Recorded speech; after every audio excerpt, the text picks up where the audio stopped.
السلام عليكم ورحمة الله وبركاته. إن الحمد لله نحمده ونستعينه ونستهديه ونستغفره ونعوذ بالله من شرور أنفسنا وسيئات أعمالنا. من يهده الله فلا مضل له ومن يضلل فلا هادي له.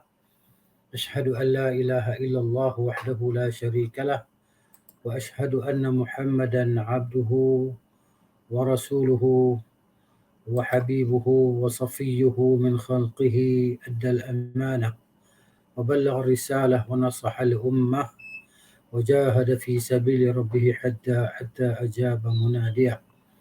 صلى الله عليه وعلى آله وصحبه الطيبين الطاهرين أجمعين. سبحانك لا علم لنا إلا ما علمتنا إنك أنت العليم الحكيم. رب اشرح لي صدري ويسر لي أمري واحلل عقدة من لساني يفقه قولي. Begini, alhamdulillah, bitaufiqillahi wa aunihi, kita dapat bertemu lagi bagi menyambung bacaan kitab Fawaidul Fawaid, faedah daripada segala faedah, oleh Imam Ibn Qayyim rahimahullahu taala.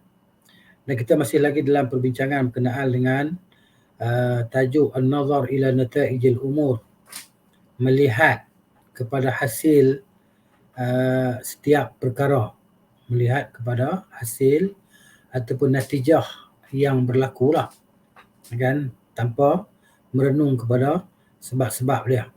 Yang kita renungkan adalah kepada natijah dia, yang mana natijah itu adalah akhirnya adalah kebaikan lah.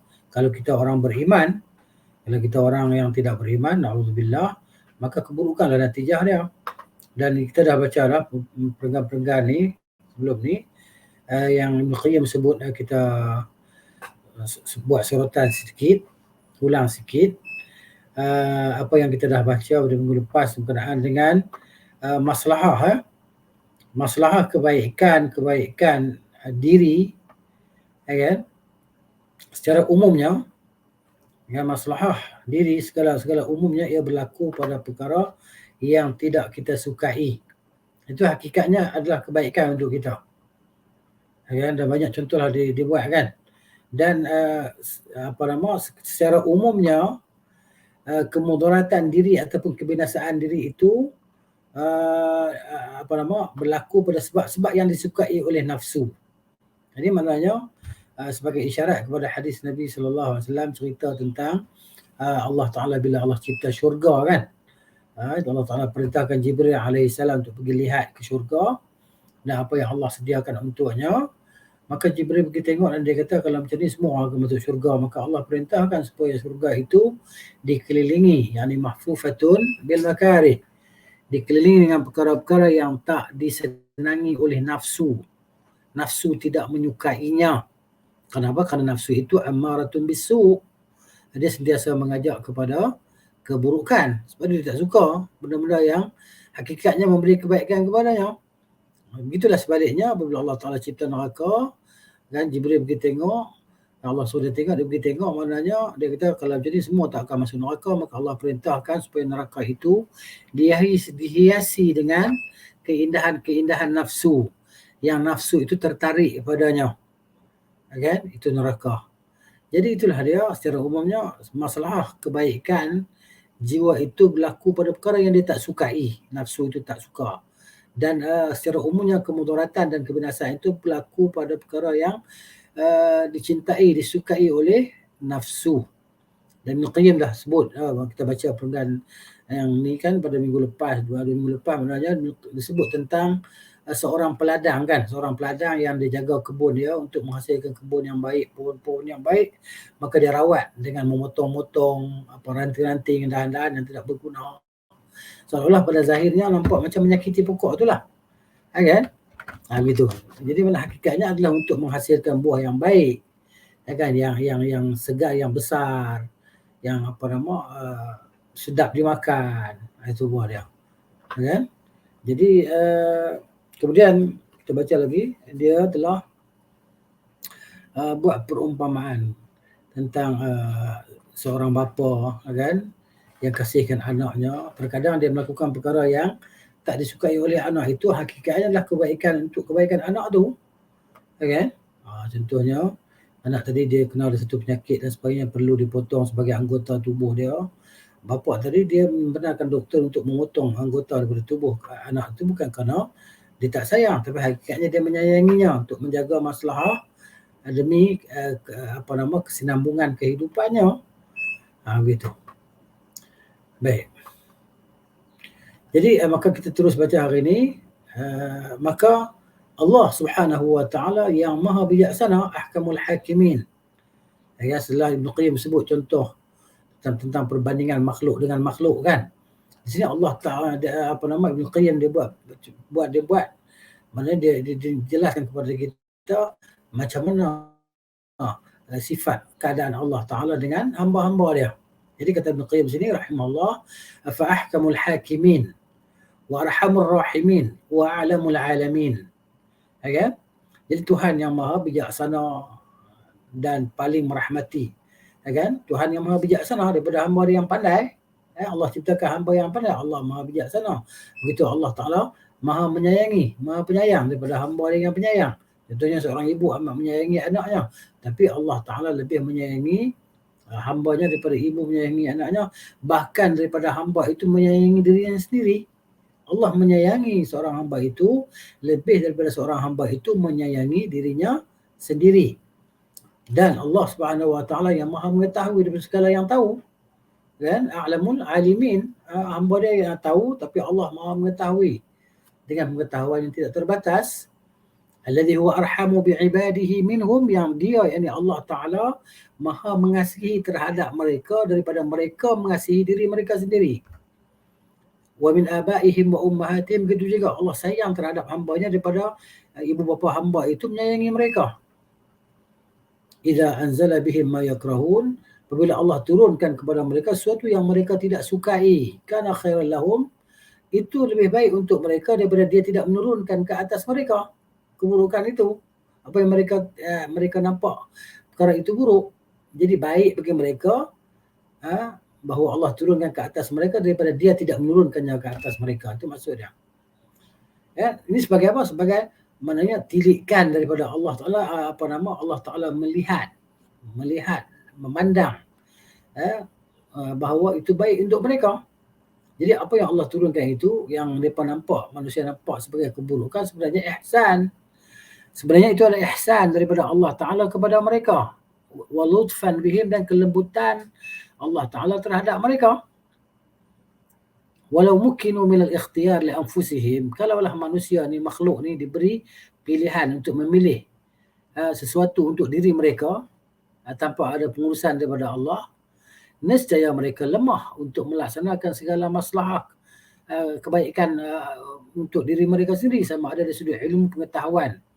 Kerana makhluk tidak mengetahui apa yang akan berlaku, natijah daripada perbuatan mereka tak tahu. Makhluk tadi dia ingat baik, rupanya tak baik. Wa iradatan, begitu juga manusia mereka lemah daripada kehendak. Mereka berkehendak pada sesuatu tapi mereka tidak dapat melakukan kerana mereka tidak berkuasa. Wa amalan, begitu juga dari sudut amalan, mereka tak dapat melaksanakan sesuatu kalau tidak diberi kekuatan. Lakinnahu subhanahu wa ta'ala, akan tapi Allah yang Maha Suci lagi Maha Tinggi, tawalla tadbira umurihim, dia yang mengambil tanggungjawab untuk menguruskan segala urusan mereka dengan pengetahuan Allah Ta'ala yang Maha luas, yang tidak terbatas pengetahuannya, dan dengan hikmah Allah Ta'ala yang Maha Bijaksana ke atas mereka, dan rahmat Allah Subhanahu wa Ta'ala ke atas mereka. Allah Ta'ala Rahmanur Rahim. Rahim, Ar-Rahman. Ar-Rahman yakni Al-Wasi'ah, Allah memiliki rahmat dia yang begitu luas, meliputi segala makhluknya di dunia ini. Ar-Rahman Al-Wasi'ah. Ar-Rahimul Wasilah, Rahim, sifat Rahim yang hanya sampai kepada orang-orang beriman daripada rahmatnya untuk mereka di akhirat nanti. Jadi Allah Ta'ala dengan rahmatnya, kasih sayangnya, dia menguruskan mereka, mentadbir segala urusan mereka, kehidupan mereka. alam mereka, Allah takbirkan. Ketika mereka berada di dunia ni, Allah takbirkan kedudukan alam mereka macam mana kan. Itu turun hujan, panas dan seterusnya. Ahabbu am karihu, sama ada mereka suka ataupun mereka tak suka, itulah dia kehendak Allah Subhanahu wa ta'ala dengan pengetahuannya yang berlaku di atas pengetahuannya, hikmahnya dan rahmatnya. Fa'arafa dhalika al-muqinun. Maka mengetahuilah demikian itu apa? Demikian itu pengurusan Allah terhadap para hamba, bahawa semua ketetapannya adalah untuk masalah kebaikan mereka. Sama ada mereka suka atau tidak suka. Sama ada yang dia turunkan itu berupa kebaikan atau keburukan bagi mereka. Namun hakikatnya semuanya adalah untuk masalah kebaikan untuk mereka. Fa'arafa dhalika al-muqinun. Jadi orang yang yakin, dia tahulah. Kan, dia tahu melalui dengan nama-nama Allah Ta'ala tadi kan, Ar-Rahman, Ar-Rahim, Al-Malik, Al-Quddus, Al-Salam, Al-Mu'min, Al-Muhaimin kan. Dia mengetahui Allah dengan nama-nama Allah Ta'ala dan sifat-sifatnya. Dan kita sedia maklum bahawa nama Allah itu adalah menunjukkan pada sifatnya. Gitu. Dan bukan semua sifatnya menunjukkan pada namanya. Jadi kalau orang yang tidak, sebaliknya mereka yang tidak meyakini tentang, tidak mengetahui dan tidak meyakini tentang ini, maka mereka akan melawannya kan, pengurusan. Jadi mereka akan bertindak untuk membantah, melawan, tidak meyakini, ya kan. Jadi maknanya mereka mencela pada hikmah yang Allah Ta'ala ciptakan dari sebab hikmah, dan mereka tidak taat pada hukumnya. Kan? Mereka melawan hukum Allah Ta'ala dengan akal mereka yang rosak, pendapat mereka yang tak betul, batil. Yang dia pun nampak betul, hakikatnya tak betul. Wa siyasatihim al-jairah, dan maksud siasah mereka yang melampaui. Maksud dia dipanggil olahan politik mereka yang melampaui. Fala li rabbihim arafu, mereka tidak mengetahui, tidak mengenali Tuhan mereka. Wala masli masalihihim hasalu, Tuhan pun mereka tak kenal. Masalah kebaikan pun mereka tidak dapat, tidak menghasilkan, tidak dapat menghasilkan apa-apa masalah untuk diri mereka, kerana yang menghasilkan masalah itu adalah Allah Subhanahu wa ta'ala. Wallahu al-muwaffiq, ya Allah yang memberi taufiq.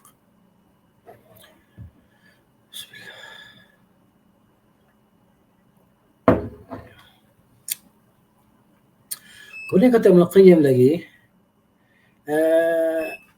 apabila seseorang hamba itu dia dapat makrifah ini, maksud dia dapat pengetahuan ini. Pengetahuan apa? Pengetahuan bahawa apa yang Allah turunkan semuanya adalah untuk masalah para hamba ni. Itu pengetahuan ni, makrifah ni. Bila ada dalam diri seseorang hamba makrifah ini, pengetahuan tentang ini, bahawa apa yang Allah turunkan semuanya itu adalah untuk masalah hamba, yang mereka nampak baik ataupun mereka nampak tak baik, semua untuk masalah mereka. Ya? Kalau dapat yang ni, sakana fid dunya, dia akan tinggal, dia akan berada di dunia, kan? Dia akan tenang di dunia, qabla al-akhirah, sebelum di akhirat, fi jannatin. Di dunia ni seolah-olah dia berada dalam syurga. La yushbihu na'imaha, kan? Tidak menyerupai kenikmatannya illa na'imu jannatil akhirah, kecuali nikmat syurga di akhirat. Jadi dia akan tenang di dunia sebelum akhirat, dan dia berada di syurga di dunia sebelum syurga di akhirat. Fa innahu la yazalu radiyan an rabbih, kenapa? Kerana dia akan sentiasa redha dengan ketetapan dan hukum Tuhannya. Dia akan sentiasa redha, terima tanpa bantah, tanpa merungut, kan? Tanpa mencela segala ketetapan dan hukum Allah. Wa ridha jannatud dunya, kata Ibn Qayyim sini, ridha adalah syurga dunia. Ridha kepada ketetapan Allah itu sendiri adalah syurga di dunia. Sebab itu kata Syekh Ali Al-Halabi rahimahullah, dia kata rahimallahu Syekhul Islam Ibn Taymiyah al-qail, semoga Allah merahmati Syekhul Islam Ibn Taymiyah rahimahullah, yang telah berkata dengan perkataan yang masyhur diriwayatkan daripada dia, ana jannati fi sadri, aku syurgaku berada di dalam dadaku, aina ma ruhtu fahiya ma'i. Mana saja aku pergi, syurga itu akan bersama-sama denganku. Maknanya syurga di dada. Kelapangan, ketenangan, keseronokan itu di mana? Di dalam jiwa kita. Ya, walaupun kita tengok macam orang susah, miskin, kan, tapi mereka dalam keadaan bahagia. Kenapa? Kerana mereka sentiasa redha dengan ketetapan dan ketentuan Allah Subhanahu wa taala. Jadi redha itu sendiri adalah syurga di dunia lah. Syurga dunia wa mustarahul arifin, dan ia merupakan tempat rehat bagi orang-orang yang mengenali Allah. Al-arifin, mereka yang amat mengenali Allah Subhanahu wa taala. Fa'innahu, kerana hamba itu tibun nafsi, dia akan baik jiwa dia. Bima yajri 'alaiha minal maqadir, dengan segala ketetapan yang telah berlaku ke atas diri dia, baik ke yang dia nampak, buruk yang dia nampak, maka dia rasa jiwa dia baik, jiwa dia tenang, bahagia. Tibun nafsi ni jiwa dia baik. Ya. Jadi dia terima saja segala takdir-takdir yang Allah Ta'ala telah tetapkan ke atasnya, yang mana takdir itu adalah pilihan Allah Ta'ala sendiri untuknya. Allah yang pilih perkara itu untuk berlaku kat atas diri dia. Macam kita tadi, kemarin, semalam, kemarin dulu, tahun lepas, semua yang berlaku kat atas kita itu adalah takdir-takdir, ketetapan-ketetapan yang Allah telah pilih untuk kita. Jadi beruntunglah bagi mereka yang redha di atas segala ketetapan tersebut. Kan? Mereka akan dapat redha daripada Allah Subhanahu wa taala. Maka rugilah mereka yang telah merungut-rungut, mencaci maki, melawan dan sebagainya, kan, menyebutkan perkataan yang tak baik, ya. Dia rugilah mereka. Wa tama'ninatuha ila ahkamihi ad-diniyah, diri tadi apabila dia redha tentang ketetapan Tuhan, dia akan rasa tama'ninah dalam diri dia kepada hukum hakam yang Allah Ta'ala telah tetapkan, sama ada hukum-hukum dunia, yang hukum-hukum agama, kan. Jadi hukum yang Allah letakkan pada hukum agama, tak boleh buat yang tu, tak boleh buat yang ni, haram makan yang tu, haram makan yang ni, kan. Itu ketetapan-ketetapan agama. Ada yang kita boleh buat, ada yang kita tak boleh buat. Jadi wahada pada, dan ini tibun nafsi ini, kebaikan jiwa ini, huwa ridha billahi rabban, adalah kita itu redha Allah itu sebagai Tuhan kita. Yang kita disuruh baca pagi petang, raditu billahi rabban wa bil islami dinan wa bi muhammadin rasulan. Raditu billahi rabban wa bil islami dinan wa bi muhammadin rasula. Raditu billahi rabban wa bil islami dinan wa bi muhammadin rasula. So kita baca tadi, kan, ia adalah redha dengan Allah sebagai Tuhan, Rabb. Jadi kita cuba berhenti dengan perkataan Rabb tadi. Aku redha Allah sebagai Rabb. Rabb, Tuhan yang memiliki alam ini, Tuhan yang adakannya, dan Tuhan yang akan meniadakannya. Tuhan segala makhluk yang menguruskan, yang menghidupkan, yang mematikan, yang memberi makan, yang menurunkan hujan, yang mendatangkan kesusahan sebagai ujian, yang memberikan kenikmatan, yang menimpakan siksaan dan kesusahan. Rabb yang mengatur alam dia yang dia cipta ini, kan, yang mencipta dan mengelokkan ciptaannya. Badi'us samawati wal ard. Allah Subhanahu wa taala sebagai Rabb kita, yang kita agungkan dia, yang kita esakan dia, yang kita minta kepadanya, yang kita bermunajat kepadanya, yang kita merayu-rayu, memohon kepadanya, dan dia kata ud'uni astajib lakum, mintalah aku akan perkenankan permintaan kamu. Dan Allah Ta'ala kata dia turun. Nabi kata Allah turun ke langit dunia sepertiga malam yang terakhir. Allah Ta'ala kata may yad'uni astajib lahu, siapa yang minta, yang panggil aku, yang seru aku nak perkenankan, aku nak sahut seruan dia, kan. Man yas'aluni fa'utihi, siapa yang minta kepada aku nak bagi dekat dia, kan. Man yastaghfiruni, siapa yang minta ampun kepada aku, fa'aghfirlah, aku nak ampunkan dia. Ini Allah, Rabb kita, Rabbul Alamin, yang maha melihat kita, yang maha mengetahui segala yang kita sembunyikan dalam kita, dada kita, dan apa yang kita zahirkan, apa yang kita buatkan, yang maha melihat. Suatu pun tak luput daripada pengetahuannya, satu pun tak luput daripada penglihatannya. Jalla jalaluhu ta'ala, subhanahu wa ta'ala. Ini ya Allah, Rabb kita. Jadi kita redha Allah sebagai Rabb, kan, yang mentadbir, yang mengurus, yang memiliki kita dan seluruhnya. Dan jadi dikatakan tibun nafsi itu juga adalah kita redha Islam itu sebagai agama kita. Islam dinan, agama yang diikuti, yang dilaksanakan, yang diamalkan apa yang terdapat padanya. Bil Islam, dengan agama itu sebagai agama, Islam itu sebagai agama yang kita anuti. Wa bi Muhammadin Rasulah, dan Muhammad itu sebagai utusan Allah. Kita redha. Itu maksudnya bila dalam diri kita ada tibun nafsi, maka adalah redha kepada Tuhan, Allah sebagai Tuhan, redha Islam sebagai agama, redha Nabi Muhammad sallallahu alaihi wasallam sebagai utusan Allah. Jadi wa madzaqa ta'mal iman wa man lam yahsul lahu zalika. Jadi orang yang tidak terasa perkara ini dalam diri dia, dan tidak ada perkara-perkara ini tibun nafsi dalam diri dia ini, maka makrifah ini dalam diri dia tak ada, maka dia tidak akan dapat merasai kemanisan iman.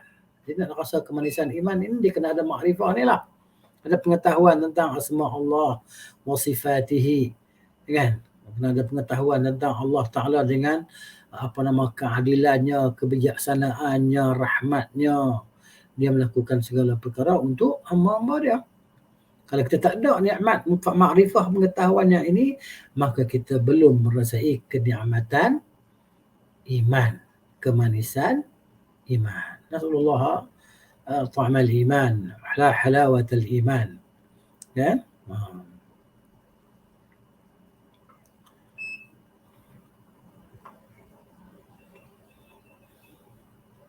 Kemudian kata Ibn Qayyim lagi rahimahullah, وهذا الرضا هو بحسب معرفته بعدل الله وحكمته ورحمته وحسن اختياره. Jadi keredaan ini yang ada pada diri kita masing-masing ni kan, ada pada si fulan, redha terhadap Allah sebagai Tuhan, Islam sebagai agama, Muhammad sebagai Rasulullah SAW, itu adalah mengikut makrifah kita, mengikut tahap pengetahuan kita masing-masing lah. Lagi dalam ilmu kita, lagi lama kita belajar, lagi kita mendengar, dan kita maknanya fokus kepada ilmu tadi, maka akan lagi kuatlah tahap pengetahuan kita, tahap keredaan kita kepada Allah Ta'ala itu. Bila kita nak ada dalam syurga, nikmat ini, maknanya kita kena ada redha itu. Jadi keredaan seseorang itu tengok kepada makrifah dia dengan keadilan Allah. Macam mana kita kenal Allah Ta'ala itu maha adil? Macam mana kita kenal Allah Ta'ala maha adil? Maha adil dalam segala perbuatan dia. Kita tengok pada orang miskin, Allah Ta'ala maha adil. Kepada orang kaya pun Allah Ta'ala maha adil. Adakah Allah Ta'ala sayang orang kaya lebih daripada orang miskin? Allah kata, inna akramakum indallahi atqakum. Sungguhnya yang paling mulia di kalangan kamu di sisi Allah Ta'ala adalah orang yang paling bertakwa, bukan orang yang paling kaya. Kan? Kalau di atas muka bumi hari ni, orang yang paling kaya bukan orang Islam pun. Kan? Yang nombor satu kaya atas muka bumi sebenarnya sekarang, katanya Bill Gates dan sebagainya, tak tahu lagi tau. Kan? Tapi mereka itu orang kafir yang dilaknati oleh Allah Subhanahu Wa Taala sehingga mereka meninggalkan kekufuran mereka dan menerima Islam. Jadi gitu. Maknanya kayu ukur kasih sayang, cintaan Allah Ta'ala kepada hamba-Nya bukan kekayaan tadi. Jadi Allah Ta'ala maha adil. Jadi macam mana kita tahu keadilan Allah? Allah adil, Allah maha adil, Allah maha adil, Allah maha adil. Macam mana keadilan Allah Subhanahu Wa Ta'ala? Jadi apa yang Allah Ta'ala berikan kepada kita, itulah dia adilnya Allah Ta'ala untuk kita, dan dia mengetahui itulah yang patut untuk kita. Dan yang lain tak patut untuk kita. Ya, untuk si B macam ni, untuk C macam ni, A macam ni. Begitu. Begitu juga kedudukan redha dalam diri kita ini mengikut pengetahuan kita tentang hikmah Allah Ta'ala. Pengetahuan kita. Jadi kita kena set dalam minda kita bahawa segala perkara yang berlaku di alam ini, yang dah berlaku ataupun sekarang sedang berlaku atau akan berlaku, semuanya berlaku dengan hikmah yang Allah Subhanahu Wa Ta'ala maha mengetahui tentang hikmah tersebut, Dan ada di antara hikmah-hikmah itu Allah Ta'ala jelaskan kepada hamba-hambanya. Contoh apa dia? Contoh hikmah penciptaan. Kenapa Allah cipta kita? Apa hikmah Allah cipta kita? Ya? Apa hikmah Allah cipta kita? Allah kata, wa ma khalaqtul jinna wal ins illa liya'budun. Aku tidak ciptakan kamu semua, jin dan manusia, melainkan supaya mereka beribadah pada aku. Al-ibadah, hikmah penciptaan manusia dan jin adalah ibadah. Begitu juga hikmah Allah Ta'ala ciptakan kehidupan dan kematian ini adalah untuk apa? Untuk ujian. Sebagaimana firman Allah Ta'ala, huwa alladhi tabaraka alladhi biyadihi al-mulk wa huwa ala kulli syai'in qadir. Alladhi khalaqal mauta wal hayata liyabluwakum ayyukum ahsanu amala. Ya? Allah tabaraka alladhi biyadihi al-mulk. Maha mulia Tuhan yang di tangannya segala kerajaan. Ya, huwa ala kulli syai'in qadir, dia maha berkuasa di atas segala sesuatu. Alladhi khalaqal mauta, iaitu Tuhan yang telah menciptakan kematian. Wal hayata, dan menciptakan kehidupan. Ya, liyabluwakum, supaya dia menguji kamu.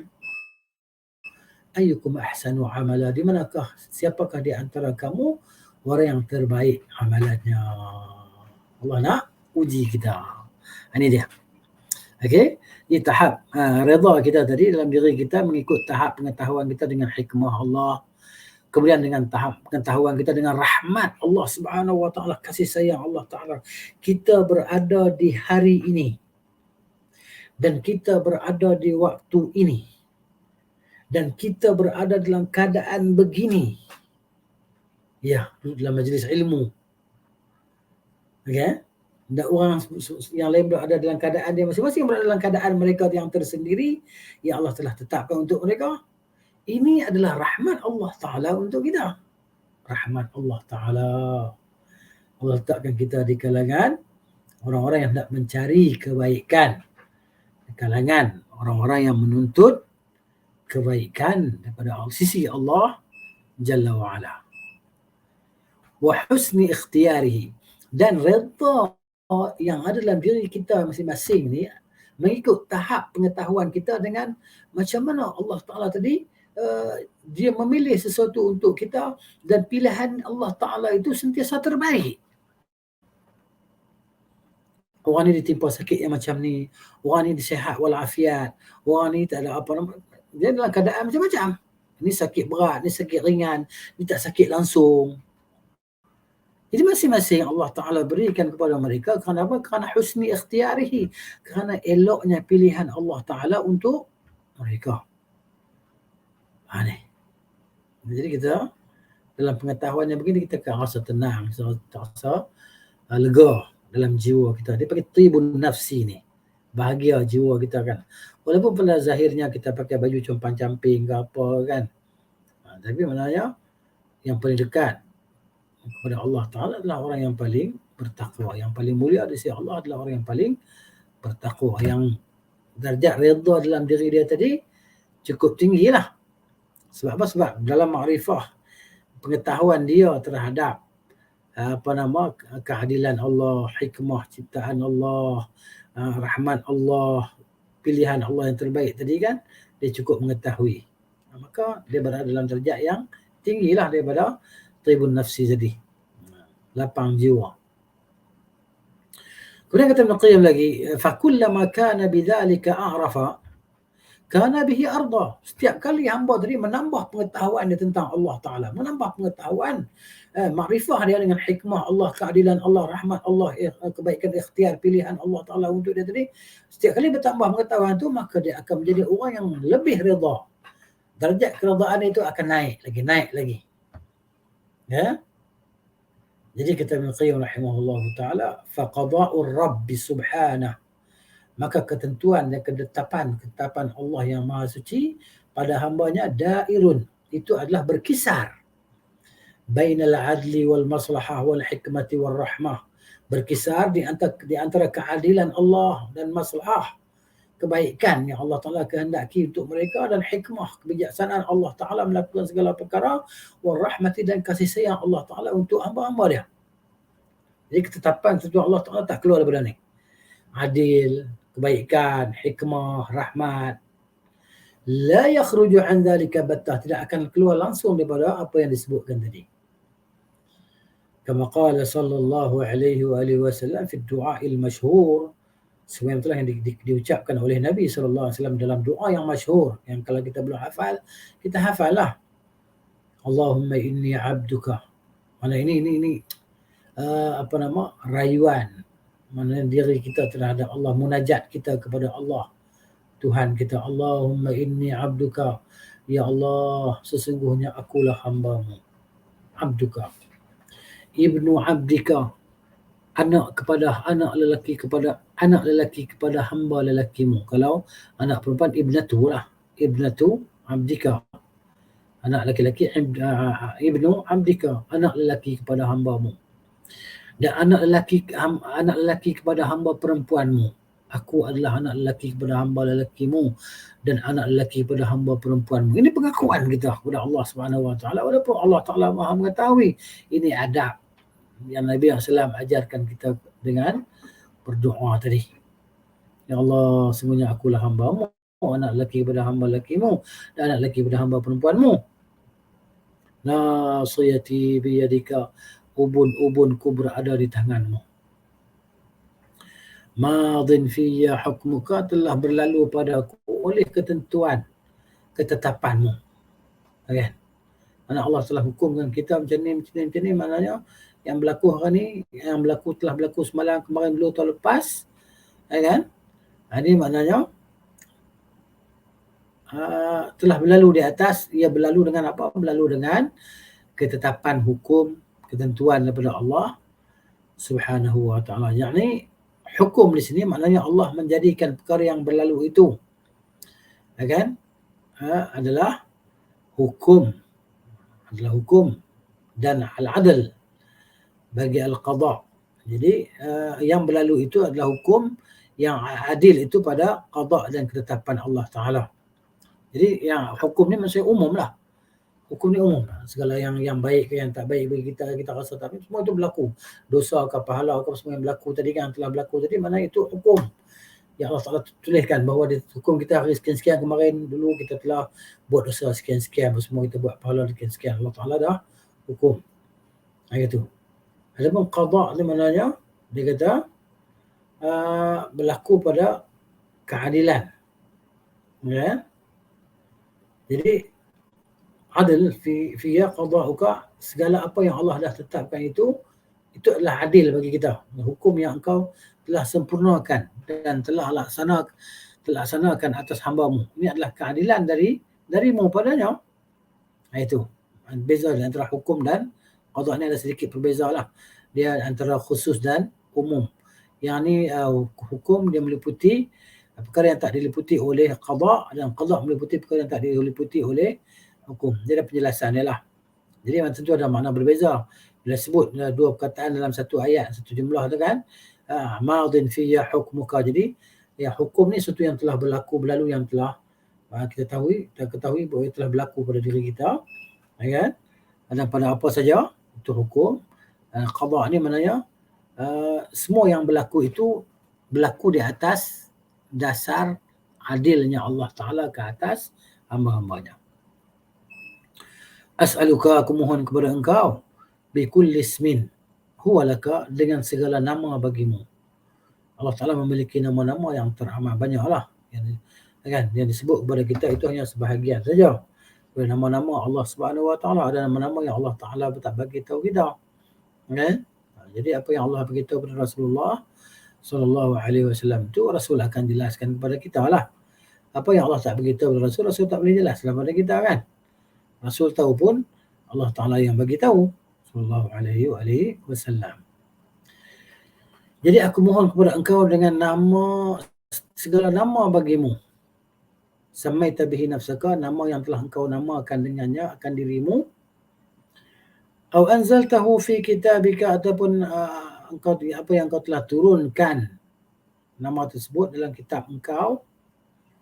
Au 'allamtahu ahadan min khalqika, ataupun nama itu yang kau telah ajarkan kepada seorang daripada hamba-Mu, yakni daripada kalangan para anbiya alaihi wassalatu wassalam, ataupun pada malaikat. Min khalqika ni makhluk Allah Taala lah, tak kisah sebab makhluk Allah kan. Au ista'tharta bihi, ataupun engkau sembunyikannya fi ilmil ghaib, dalam ilmu ghaib andaka, di sisi engkau, ilmu yang tak diketahui, hanya engkau saja yang mengetahui, siapa pun hatta malakun muqarrabun pun tak tahu juga, malaikat yang dekat pun tak tahu juga, kan? Ataupun nama yang kau, hanya engkau saja yang mengetahui tentang nama dirimu, aku minta padamu. Apa yang kita minta setelah kita sebut semua tadi kan, barulah kita minta antaj'alal qur'ana rabi'a qalbi, bahawa aku minta kepada engkau jadikan hati Al-Quran itu adalah rabi', taman bunga di hatiku, musim bunga dalam hatiku. Ini yang kita minta kepada Allah Subhanahu wa ta'ala.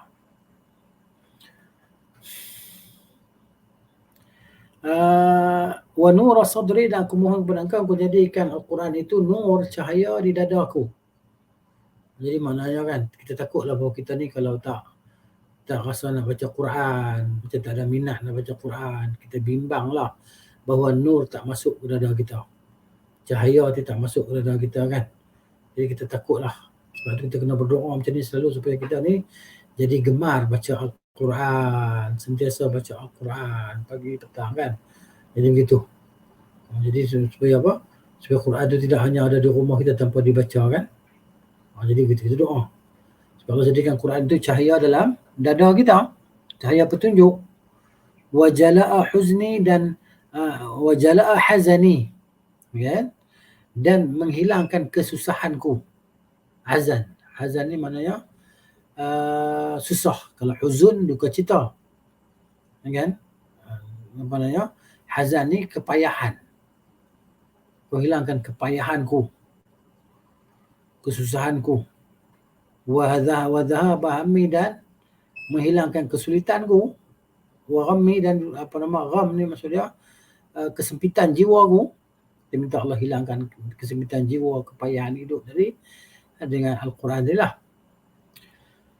Kata Nabi SAW, gitulah kan, kata Nabi SAW, ma qala ahadun qattu, tidak ada seorang pun yang berkata, yang menyebut doa ini, tidak ada seorang pun yang menyebut doa ini, illa adhaballahu hammahu, melainkan Allah Ta'ala akan hilangkan duka citanya, kesempitannya, kepayahannya, kan, kesusahannya, wa abdalahu makanahu faraja, Allah akan gantikan kelapangan bagi tempat kesempitan dan kesusahan tadi lah. Jadi begitu. Dan Allah Ta'ala uji kita dengan kesusahan, Allah uji kita dengan kesempitan, Allah uji kita dengan kepayahan. Maka kita banyaklah doa ni supaya apa? Hikmah dia supaya kita bacalah doa ni, minta kepada Allah.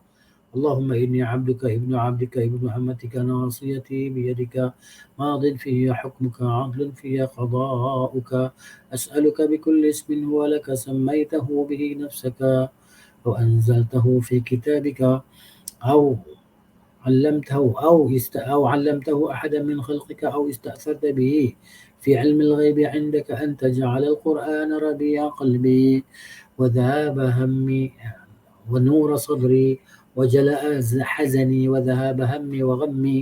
Baca doa tu ulang, kita baca dengan khusyuk lah.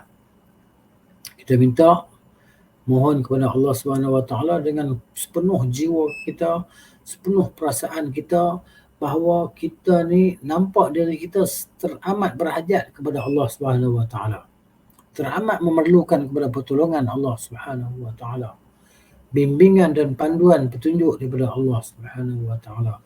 Maka Allah kata, ud'uni astajib lakum, minta aku akan perkenankan permintaan kamu semua.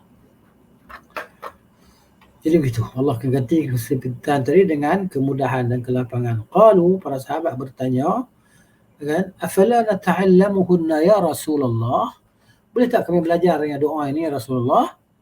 Qala bala, kata Nabi SAW, ya benar, belajarlah.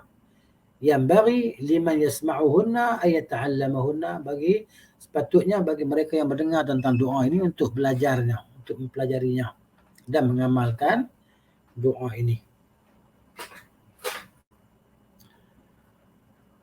Wal maqsudu qawluhu, Dan maksud firman Allah doa tadi kan, doa yang sabda Nabi SAW itu, adlun fiyya qada'uka. Ini Imam Ibn Qayyim rahimahullahu ta'ala dia huraikan, disyarahkan makna hadis ni supaya kita nampak lebih jelas lah dalam diri kita. Katanya wahada yatanawalu kull qada'in yaqdihi ala 'abdi. Kata Ibn Qayyim, keadilan Allah Ta'ala pada qada' pada ketetapan dia ini merangkumi segala qada', segala ketetapan yang Allah telah tetapkan ke atas hamba-Nya. Min uqubatin, daripada siksaan, atau alamin, ataupun sakit, pedih, wasababi dhalika, dan sebab demikian itu, fahuwa alladhi qada bisabab, maka dialah yang Allah Ta'ala yang telah menentukan dengan sebab itu, dengan sebab, wa qada bil musabbab, dan dia juga telah menentukan dengan musabbab, sabab dan musabab. Jadi sebab ni yang berlaku, sebab ni sakit. Jadi yang musabab tu dia orang yang dikena sebab tadi lah, sakit tadi kan, musabab tadi. Musabab bih tu, sebab ni bila demam ke kan, insiden ke, la qadarallah kan, begitu. Wa huwa adlun fi hadzal qada'i, dan dia maha adil dalam ketetapan ini. Wa hadzal qada'u khairun lil mu'min, dan ketetapan ini baik untuk orang-orang beriman. Kama qala sallallahu alaihi wasallam, sebagaimana sabda Rasulullah sallallahu, walladhi nafsi biyadihi la yaqdi Allahu lil mu'min qada'an illa kana khairan lahu wa laysa dhalika illa lil mu'min. Kan? Nabi kita SAW, demi Tuhan yang jiwaku berada di tangannya, tidak ada seseorang yang tidaklah Allah Ta'ala menentukan sesuatu ketentuan bagi seseorang beriman, melainkan ketentuan itu adalah baik untuknya. Tak kisahlah ketentuan apa ketentuan pun, semua itu baik untuk dia, syarat dia beriman. Walaysa zalika illa lil mu'min, tidaklah demikian itu melainkan hanya untuk orang beriman. Jadi apa yang menimpa kita daripada kebaikan, daripada keburukan, yang kita seronok, yang kita tak seronok, semua itu baik untuk kita jika kita orang beriman. Begitu. Jadi hadis ni yang disebut di sini, Imam Qayyim disebut dengan dengan makna, wallahu alam, kata Syekh Ali ni, kan, dengan makna disebut. Dan hadis kalau lafaznya datang dengan 3 wajah lah. Ada 3 sahabat. 3 orang sahabat meriwayatkan hadis ni. Yang pertama hadis Anas bin Malik yang diriwayatkan oleh Imam Ahmad rahimahullah, dan Abi Ya'la dan Ibn Hibban dengan sanad yang sahih. Kemudian hadis yang kedua hadis Suhaib, yang riwayat daripada Suhaib tadi Anas kan, tapi hadis yang sama, Suhaib daripada dalam sisi Muslim dan selainnya. Kemudian hadis Sa'ad bin Abi Waqqas radhiyallahu anhu telah diriwayatkan oleh Imam Ahmad dan At-Tayalisi dalam Musnad dia, dan Abdul Hamid Al-Bazzar, Abdul Razak dengan sanad yang sahih. Baik, kata Qayyim rahimahullahu ta'ala, fasa'altu syekhana, maka aku tanya guru kami, yang Syekhul Islam Ibn Taimiyah rahimahullah, dia tanya guru kami, hal yadkhulu fi dhalika qada'u dzam, adakah berlaku demikian itu pada ketetapan dosa? Ini kita dah buat dosa ni, adakah perbuatan dosa kita tu buat tu baik untuk kita? Qala na'am, kata Ibn Taimiyah, ya, bisyartihi, dengan syaratnya. Apa syarat dia? Syarat dia kita bertaubat dengan taubat yang nasuha, kan? Yang diiringi oleh syarat dia meninggalkan menyesal, berazam untuk tidak mengulanginya. Kalau berkaitan dengan manusia yang kita zalimi dirinya ataupun barang yang kita ambil, kita kembalikanlah. Kita minta maaf pada orang yang kita zalimi ataupun kembalikan barang yang kita telah rampas daripada dia. Itu kalau berkaitan dengan manusia lah. Baik, ya katanya dengan syarat dia. Hatta dosa yang kita dah buat kemarin dulu semua tu kan, hakikatnya dia jadi baik untuk kita bila apa? Bila mana kita bertaubat dan beristighfar kepada Allah. Sebab tu ada hadis yang lain menyebut makna dia bahawa kan, kalaulah kamu semua tidak ada dosa kan, Allah Taala akan matikan kamu, Allah akan ciptakan makhluk lain yang mereka itu buat dosa lalu mereka memohon ampun kepada Allah Subhanahu wa taala, kerana Allah Taala sentiasa kan, maknanya memberi keampunan kepada hamba dan makhluk dia. Allah Maha apa? Pengampun. Dia Maha sentiasa memberi pengampunan. Jalla wa ala. Fa'ajmala fi lafzati bi syartihi. Maksud dia maksud. Jadi Ibn Qayyim sebut, Ibn Taymiyah sebut rahimahullah taala dengan ringkas. Dia dengan syaratnya. Jadi apa dia syaratnya itu? Ma yatarattabu min al-athar al-mahbubati lillah, iaitu yang selepasnya itu berlaku perkara-perkara yang dicintai oleh Allah. Apa dia? Perkara yang dicintai oleh Allah terhadap seorang yang berdosa itu ialah at-taubah. At-taubah, al-inkisar, rasa menyesal, rasa macam sedih semualah. Kenapa aku buat ini? Menyesal lah. Ya Allah, kenapa aku buat macam ni? Kenapa aku, ya Allah, kan? Dia menyesal dengan perbuatan dia yang lalu daripada dosa itu.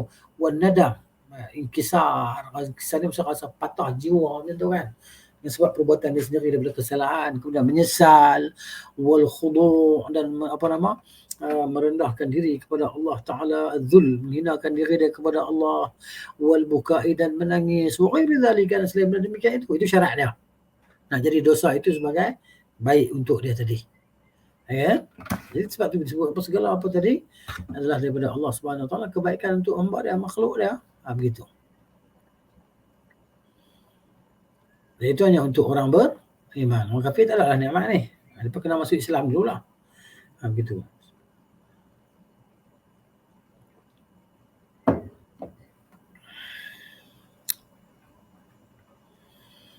Baik.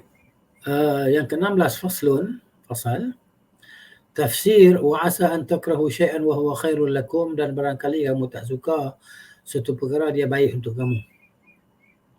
Qauluhu ta'ala, firman Allah Ta'ala, wa asa an takrahu syai'an wa huwa khairul lakum wa asa an tuhibbu syai'an wa huwa syarrul lakum wallahu ya'lamu wa antum la ta'lamun. Al-Baqarah 216. Maksudnya wa asa, dan barangkali kamu tak suka suatu perkara tapi dia baik untuk kamu, dan barangkali kamu suka pada satu perkara, ia hakikatnya buruk untuk kamu. Wallahu ya'lamu, Allah Maha mengetahui dan kamu semua tidak mengetahui. Allah mengetahui, kamu tidak mengetahui. Kata Ibn Qayyim rahimahullah ta'ala, fi hadhihi al-ayati 'iddatu hikamin wa asrarin wa masalihah lil 'abdi. Dalam ayat ini, kata Ibn Qayyim, ada beberapa hikmah dan ada beberapa rahsia dan ada beberapa maslahah untuk hamba, untuk kita lah.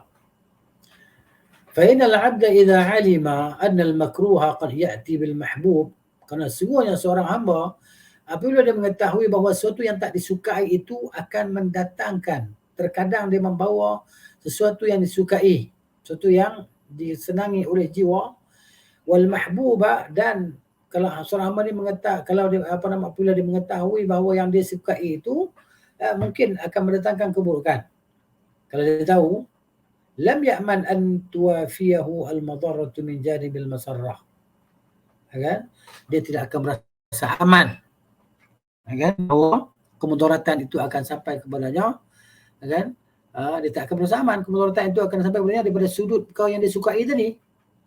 Dan dia akan maksud tak, benda ni kita suka buat ni kan, benda ni seronok ni kita buat ni, tapi risaulah kita buat benda yang kita seronok ni, tapi hakikatnya dia jadi benda tak elok untuk kita. Jadi kita tak akan merasa aman. Hamba ni bila ada ilmu tu, bila ada pengetahuan tentang ni, bahawa mungkin apa yang dia suka, yang dia nak buat ni, seronok ni, akan mendatangkan keburukan, akibat buruk untuk dia. Kalau dia tahu tu, dia tak akan merasa aman, dia tak akan merasa tenteram. Ya? Tapi walam yai'as an ta'tiyahu al-masarrah min janibil madarrah. Begitu juga dia kata, dia tidak akan putus asa. Kan? Dia tidak akan putus asa daripada kebahagiaan, kelapangan jiwa apabila berlaku perkara yang mudarat pada diri dia. Contohnya berlaku la qadarullah, kan, insiden ke apa kan. Dia benda yang dia tak suka, Tapi dia tidak akan putus asa bahawa di sebalik perkara tersebut ada kebaikan yang Allah Ta'ala nak beri kepada dia, kelapangan yang Allah nak beri kepada dia. Jadi pendek kata, kan, hak kita suka ni barangkali tak baik, hak kita tak suka ni barangkali baik. Itu maksud dia. Jadi mana hamba tadi tak akan putus asa lah daripada harapan kebaikan dia walaupun dengan perkara yang memudaratkan, kerana dia tak tahu. Dia tak tahu, tidak ada dalam ilmu pengetahuan dia natijah perkara tersebut. Yang akhirnya begini, endingnya begitu. Dia tak tahu. Fa inna Allah ya'lamu minha. Kerana maka sungguhnya Allah Ta'ala mengetahui daripada natijah itu. Ma la ya'lamuhu al-'abdu, apa yang tak diketahui oleh hamba. Contohnya Nabi Ibrahim alaihissalam, wa ala nabiyina salawatullahi wasallamu, diperintahkan oleh Allah untuk menyembelih anaknya, maka Nabi Ibrahim melaksanakannya. Memang dia melaksanakan sungguh, dia buat semua, letak dah pisau di leher anak dia tadi, Ismail alaihissalam, untuk ditarik je pisau tu supaya disembelih anaknya. Dia dah buat dah. Dia nak tarik je pisau tu. Tapi dia tetap melaksanakannya.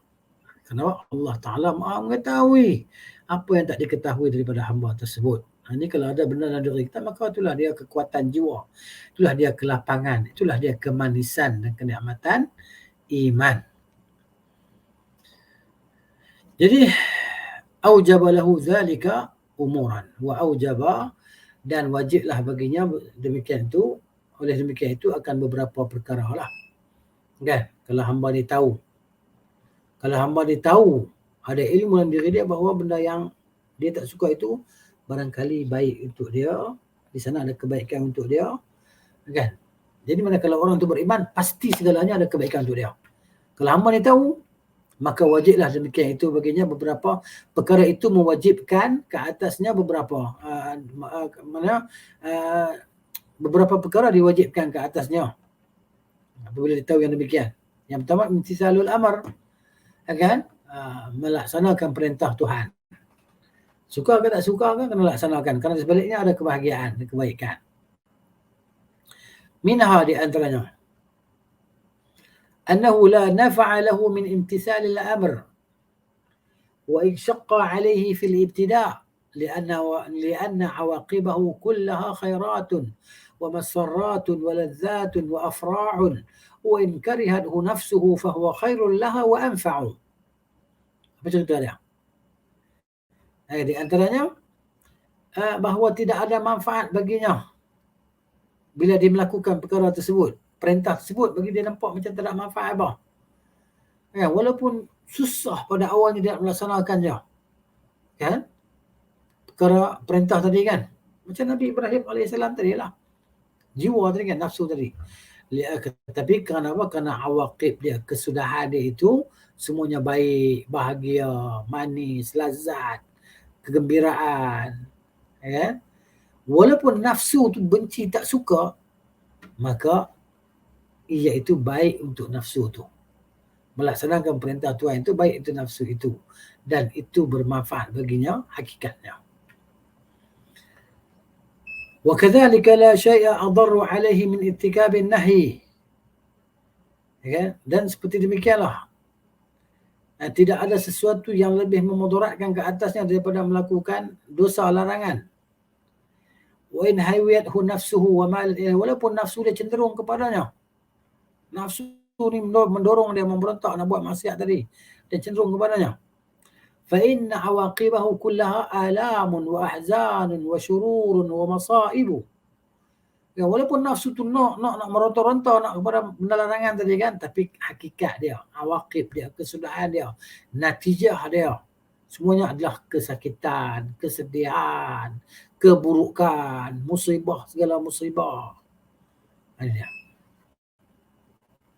Wa khasiyatul aql, dan di antara kelebihan akal ini, khasiat akal lah, kebergunaan akal itu ialah tahammulul alam al-yasir. Ini kebergunaan akal itu ialah dia menahan pedih yang sedikit. Untuk apa? Lima yuqibuhu min al-ladzati al-'azimah wal khair al-katsir. Kenapa? Kerana selepas itu akan datang kelazatan yang besar, kebaikan yang banyak. wajtinabul ladzatil yasirah, meninggalkan kelezatan yang sedikit, buat dosa tu lah. Lima yuqibuhu minal alam al-azim wasyarr tawil. Kalau buat kelezatan yang sedikit tu, iaitu dosa maksiat, maka natijahnya adalah kepedihan yang besar, yang berpanjangan, keburukan yang lama. Ada dia.